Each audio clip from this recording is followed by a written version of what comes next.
ابن حجر اسقلانی رحمۃ اللہ علیہ نے ہدی الساری مقدمہ فتح الباری میں حضرت امام بخاری کی خواب لکھی ہے۔ حضرت امام بخاری رحمۃ اللہ علیہ فرماتے ہیں رأیت النبی صلی اللہ علیہ وسلم وکأنی واقف بین یدیہ،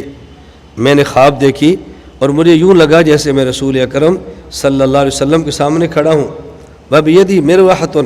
اور میرے ہاتھ میں پنکھا ہے، فأذب بہا عنہ، اور میں آپ سے مکھیاں دور کر رہا ہوں۔ آگے کیا فرماتے ہیں فسألت بعض المعبرین،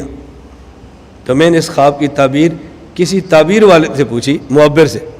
اور فقال علی، مجھے اس نے یہ بات کہی انت تذب بہا عن الکذب، انت تذب بہا عن الکذب، تو نبی کریم صلی اللہ علیہ وسلم کی طرف سے منسوب ہونے والے جھوٹ کو دور کرے گا، جھوٹی حدیثیں الگ کرے گا۔ پھر امام بخاری فرماتے ہیں فہذا الذی حملنی علی اخراج الجامع الصحیح، یہ میری خواب تھی جو بنیاد بنی صحیح بخاری کے لکھنے کی۔ اب امام بخاری کتنا بڑا آدمی ہے، اتنا بڑا شخص ہے کہ امام مسلم فرماتے ہیں دانی اقبل رجلیک یا امیر المومنین، میرا دل کرتا ہے میں آپ کے پاؤں چوم لوں۔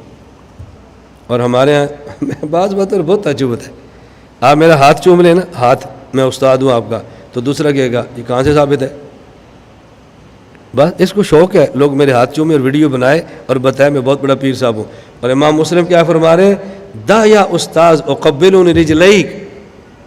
مجھے آپ اجازت استاد جی میں آپ کے پاؤں چوموں۔ امام مسلم استاذ کے پاؤں چومے تو ہم فخر سے بیان کرتے ہیں، اور آج شاگرد ہاتھ چومے پیر صاحب بننے کا شوق ہے، نیا کام شروع کر دیا ہے۔ میں نے کہا بھی میں نہیں پرواہ کرتا تم کیا کہتے ہو، ہم نے جو کہنا ہے وہ کہنا ہے، جو بتانا ہے وہ بتانا ہے، ہم کسی ملامت کرنے والے کی ملامت کی قطعاً پرواہ نہیں کرتے۔